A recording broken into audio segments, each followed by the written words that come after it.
22절로 28절입니다. 에베소서 5장 22절로 28절 말씀 교독하겠습니다. 에베소서 5장 22절로 28절. 아내들이여 자기 남편에게 복종하기를 주께 하듯 하라. 이는 남편이 아내를 어리됨이 그리스도께서 그의 어리됨과 같으니 그가 바로 몸의 구주시니라. 그러므로 교회가 그리스도에게 하듯 아내들도 범사에 자기 남편에게 복종할지니라. 남편들아 아내 사랑하기를 그리스도께서 교회를 사랑하시고 그 교회를 위하여 자신을 주심같이 하라. 이는 곧 물로 씻어 말씀으로 깨끗하게 하사 거룩하게 하시고 자기 앞에 영광스러운 교회로 세우사 희나 주름 잡힌 것이나 이런 것들이 없이 거룩하고 흠이 없게 하려 하심이라. 함께 읽겠습니다. 이와 같이 남편들도 자기 아내 사랑하기를 자기 자신과 같이 할지니 자기 아내를 사랑하는 자는 자기를 사랑하는 것이라. 아멘. 앞뒤 장례 성도로 기사하겠습니다. 주님의 이름으로 사랑합니다. 축복합니다.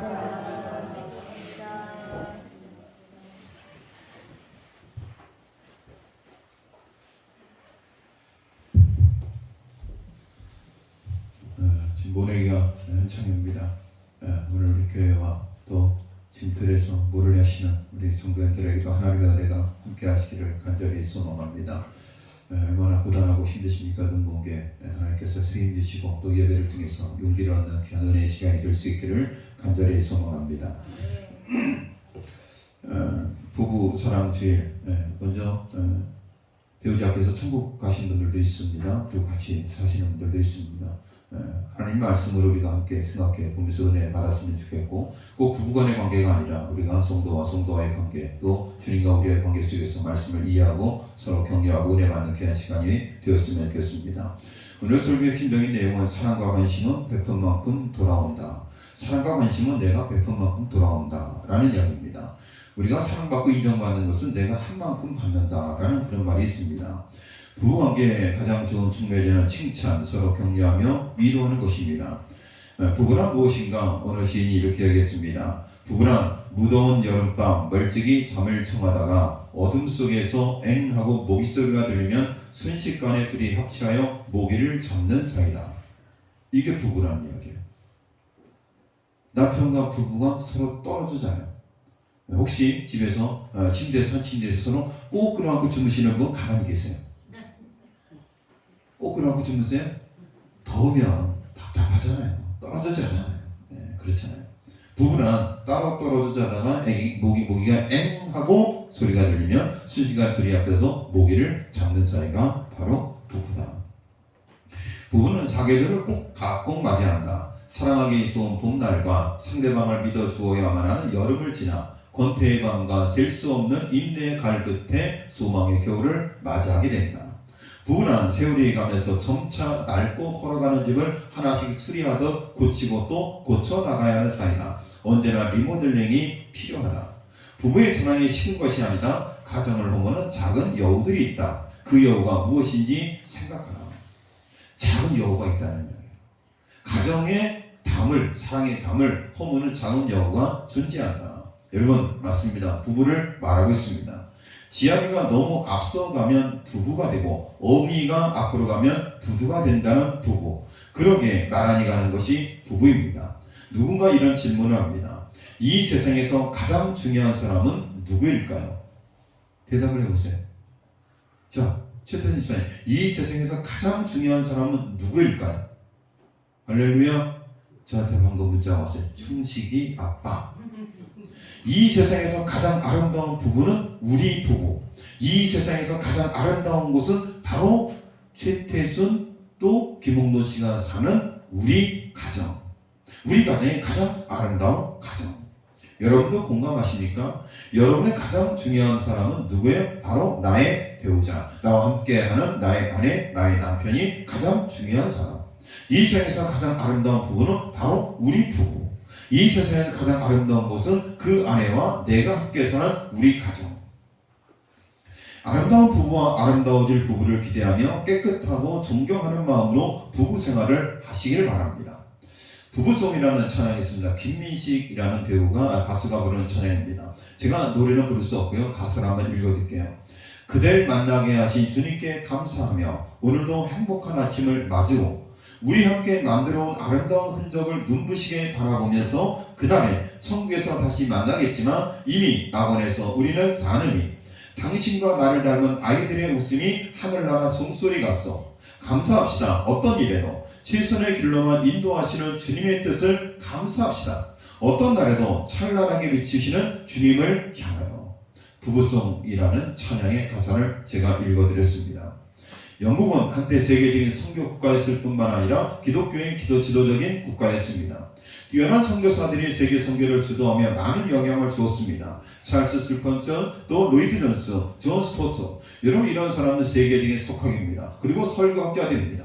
세계적으로 선교에 영향력을 행사했던 나라가 바로 영국이었습니다. 그러나 오늘에는 선교사를 파송하는 국가에서 선교사를 파송받는 국가가 되었습니다. 예전에는 영국에서 선교사를 파송했지만 이제는 선교 대상으로 지정되어서 선교사 파송이 이루어지는 나라가 되었다는 이야기입니다. 어떻게 해서 영국이 선교사를 파송하는 나라에서 선교사를 받는 나라가 되었을까? 무엇이 영국을 이처럼 변하게 했을까? 두 가지를 지적하고 있습니다. 첫째는 자유주의 신앙이고 둘째는 다음 세대에 대한 신앙의 전달의 실패를 지적하고 있습니다. 자유주의 신학이 물들게 되면서 영국의 교회가 무너지게 되었고 그리고 또 하나는 다음 세대에 복음이 증거되지 않으면서 신앙의 대물림이 되지 않으면서 영국 교회는 점점 약화되게 되었고 신앙의 교체가 약화되게 되었고 이제는 선교사를 파송받아야 되는 그런 복음을 증거받아야 되는 그런 나라로 전락하게 되었다라는 이야기입니다. 참으로 우리에게 중요한 타선지성이라고 생각합니다. 한국교회가 유례없는 성장을 했으며 세계 선교에도 크게 이바지했지만 이제는 큰 위기를 직면하고 있습니다. 국가적으로는 인구 절벽이라는 거대한 파도가 밀려오고 있습니다. 코로나 팬데믹 상황에서 주일학교 학생들이 급감하고 있습니다. 이런 와중에 젠더 이데올로기에 기초한 차별금지법의 학생 버전인 학생인권 조례 등이 우리의 다음 세대를 심각하게 위협하고 있습니다. 그러니까 청년들이 젊은이들이 교회를 떠날 수밖에 없는 여러 가지 불안적인 요소가 한국교회를 위협하고 있다는 이야기입니다. 이혼 때문에 가정이 해체되어 가출 청소년들이 많이 생긴다고 합니다. 이들이 술, 담배, 절도, 부타, 성폭행 등을 당한다고 합니다. 정확한 통계는 없지만 현재 우리나라 가출 청소년은 25만 명에 이른다고 하는데 실제는 이보다 훨씬 더 많은 숫자가 있을 것입니다. 이를 봐서 부부간의 행복은 가정과 자녀와 자녀의 미래와 밀접한 관계가 있는 것입니다. 바울 사도는 본문에서 가정의 남편과 아내와의 관계를 예수님과 교회의 관계로 동일시하게 설명하고 있습니다. 그러니까 아내와 남편과의 관계를 교회와 예수님과의 관계로 설명하고 있습니다. 그러므로 우리가 하나님을 섬기듯이 그렇게 가정의 남편과 아내를 서로 섬겨야 함을 말하고 있습니다. 예수님께서 교회를 사랑하시듯이 교회가 예수님을 사랑하듯이 부부가 서로 그렇게 섬겨 사랑해야 된다라는 이야기입니다. 여러분 부부를 돕는 배필이라고 이야기합니다. 여러분 부부는 바라는 배필이 아니라 서로 돕는 배필이라는 말입니다. 도우려고 해야지 자꾸만 자기 바라는 대로 바꾸려고 하면 행복이 깨어지게 되는 것입니다. 우리가 눈여겨볼 부분이 있습니다. 여러분 이혼 사회에서 가장 많은 것이 무엇인지 아십니까? 여러분 왜 이혼을 하는지 아십니까? 여러분 이혼 사회의 가장 많은 부분을 차지하는 것이 어떤 이유인지 여러분 잘 아실 것입니다. 여러분 성격 차이, 성적 차이입니다. 여러분 성격 차이, 성적 차이가 20%를 차지하고 있습니다. 그 다음에 폭언과 폭행이 약 18%, 경제적 갈등이 14%, 고부 갈등과 생활 양식 차이가 약 11%, 술 주량이 약 6%. 이것을 보면 성격과 폭언, 폭행이 이혼 사이에 가장 큰 이슈가 됨을 알 수가 있습니다. 그 다음에 경제적 갈등입니다. 그러므로 성격 차이 해소하고 폭언과 폭행만 조심해도 이혼율을 40%가량 줄일 수 있다는 이야기입니다. 이것은 무엇을 의미합니까? 상대방의 마음만 알아주어도 가정에 행복할 수 있다는 뜻입니다. 지피지기는 백전백승이라는 말이 있듯이 행복은 남편이 아내의 심리를 알고 아내가 남편의 심리를 알면 행복할 수밖에 없다는 이야기입니다. 지피지기면 백전백승, 아내는 남편의 마음을 알고 남편은 아내의 마음을 알고 아내는 남편의 마음을 알고 서로를 이해하고 알아갈 때 승리하게 된다. 가정을 지킬 수 있다라는 이야기입니다.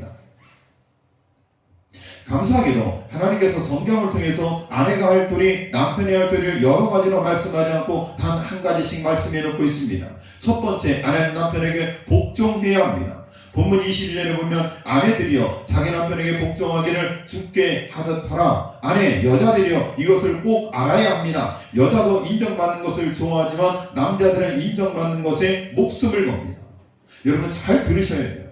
여러분 남편이 나이가 들어가면 들어갈수록 어린아이처럼 된다는 사실을 알아야 돼요. 여러분 아내도 인정받는 것을 원하지만 남편은 인정받는 것에 뭐예요? 목숨을 건다는 이야기예요.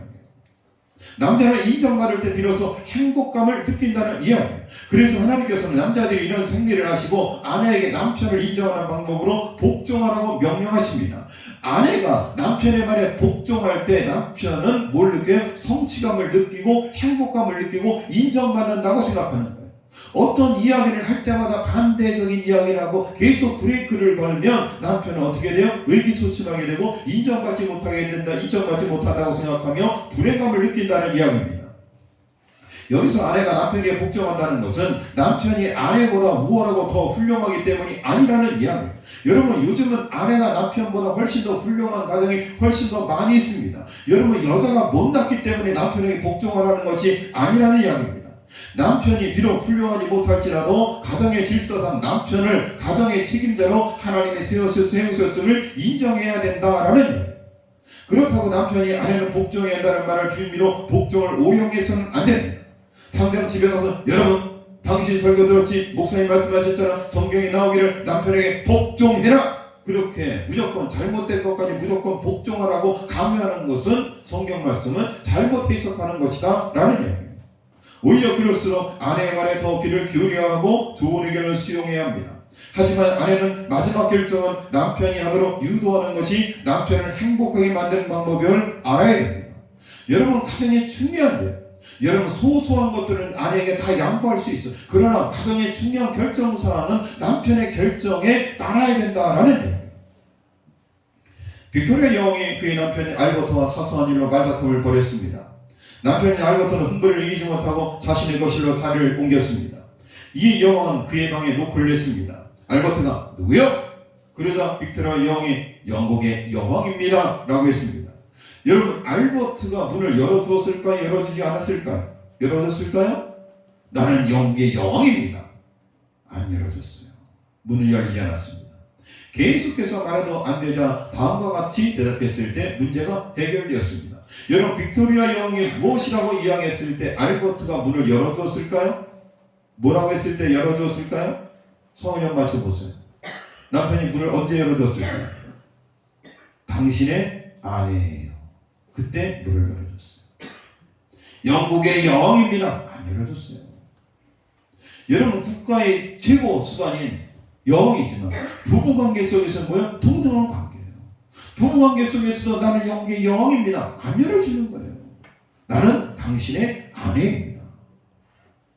여러분 남편을 세워주시기 바랍니다. 남편의 권위를 인정해 주시기를 바랍니다. 특히 남자들은 아내가 아무리 잘해줘도 자신이 하는 일에 성취감을 느끼지 못하면 행복해하지 않습니다. 자신이 하는 일에 인정을 받아야 합니다. 이러한 남자들의 특성을 고려할 때 바가지를 긁기보다는 부족한 점이 있어도 아내의 격려와 위로, 칭찬이 절대적으로 필요한 존재입니다.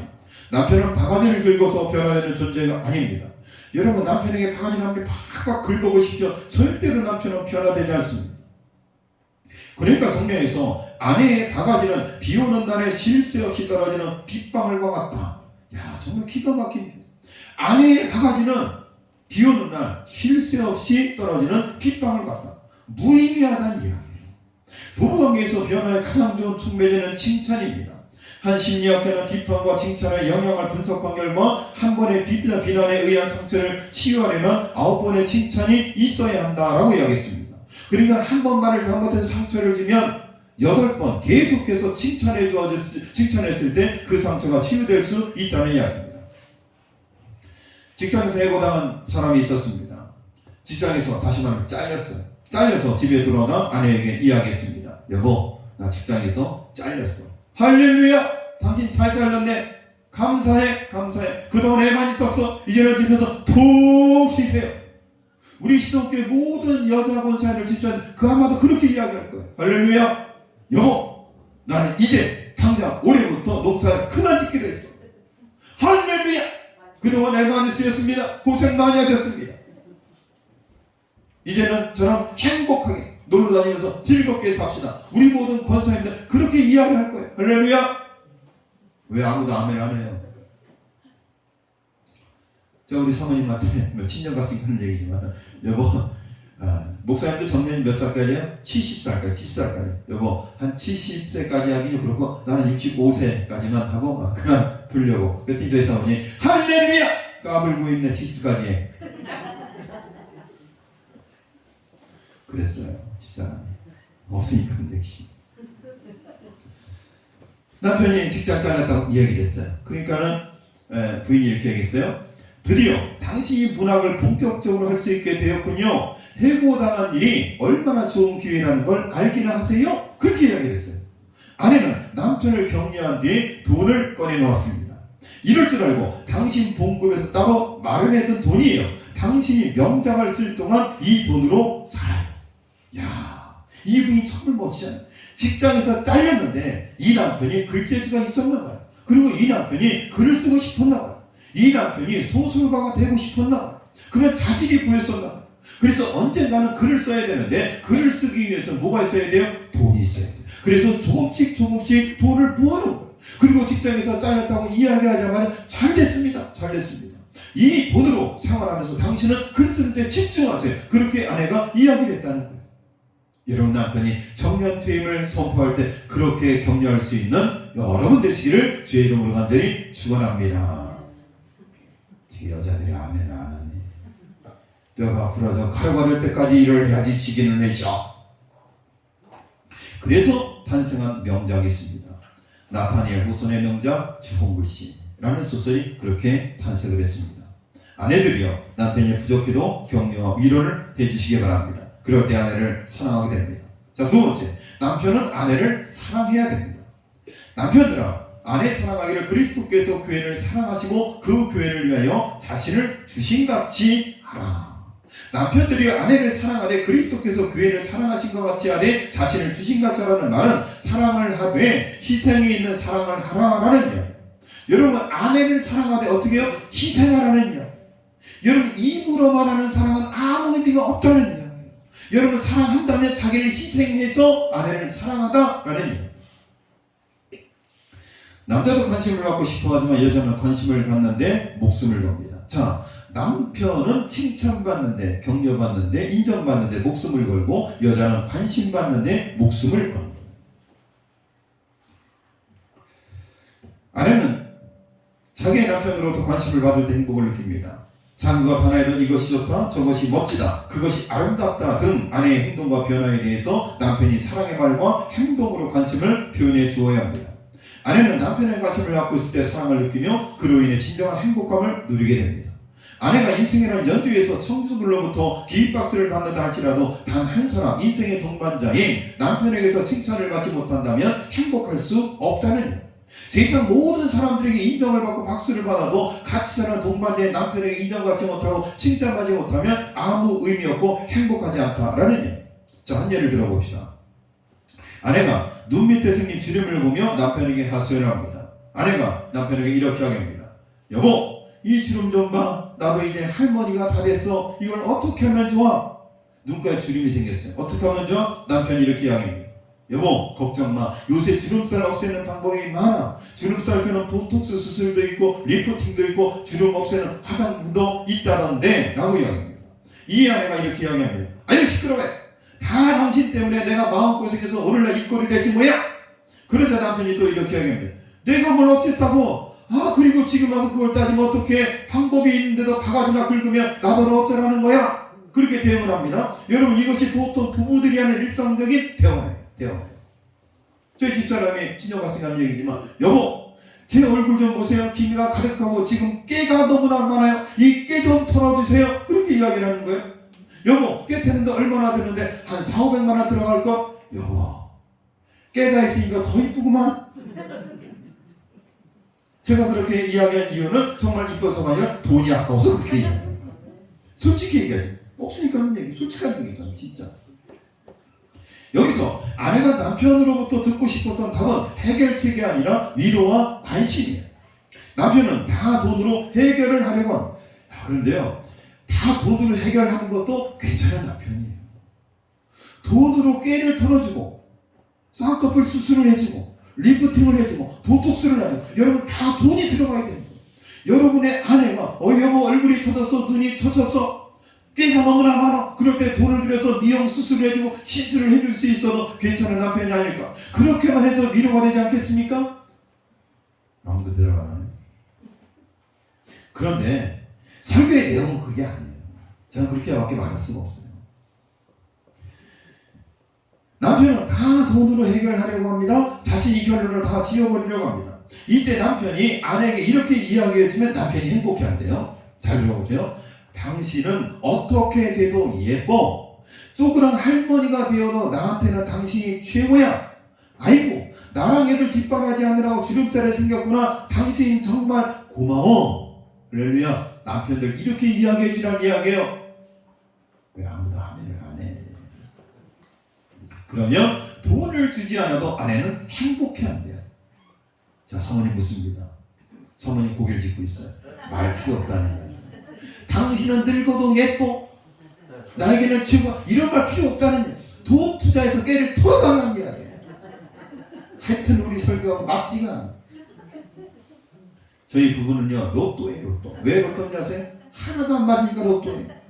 우리 부부는 로또 부부. 로또 부부. 입에 발린 꿀 같은 거짓말을 하고도 행복해합니다. 아마도 행복해하지 않겠습니까?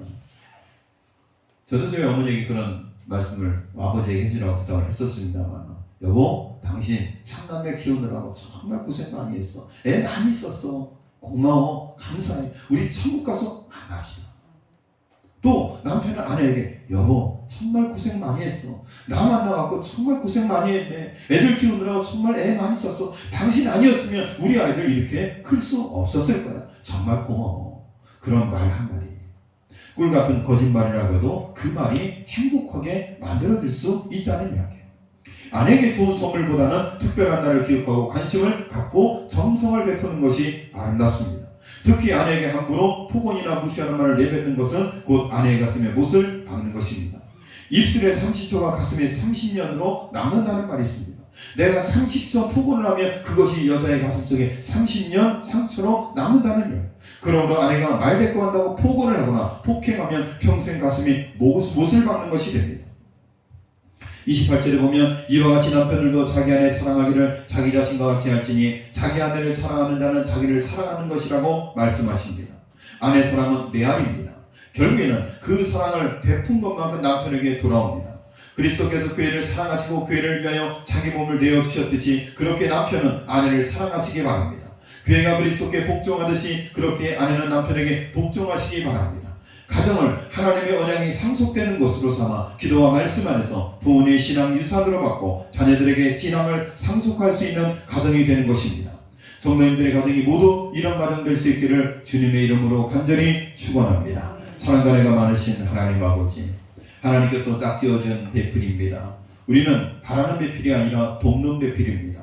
복종하고 순종하며 격려하고 칭찬하고 인정해주고 하나님 아버지 그런 아름다운 가정천국 이루어서 이 나라 이 민족이 더욱더 멋진 나라가 될 수 있도록 그 가정에서 잘 성장한 자녀들이 이 사회에서 건강한 사회인으로 그리고 국가에 이바지 않은 건강한 사람으로 성장해 나갈 수 있는 밑그림이 가정에서 이루어질 수 있도록 인도하여 주시옵소서. 우리 믿음의 성도님들의 가정에 우리 손주들 우리 손녀들 기억하여 주시고 우리 자녀들이 그렇게 아름다운 부부생활 아름다운 행복한 가정 이루어서 그 자녀손들이 정말 이 땅에서 하나님께 인정받고 칭찬받으며 국가와 민족을 위해서 귀하게 쓰임받는 귀한 일꾼들이 될 수 있도록 축복하여 주시옵소서. 이 모든 말씀 예수님의 이름으로 기도드렸습니다. 아멘.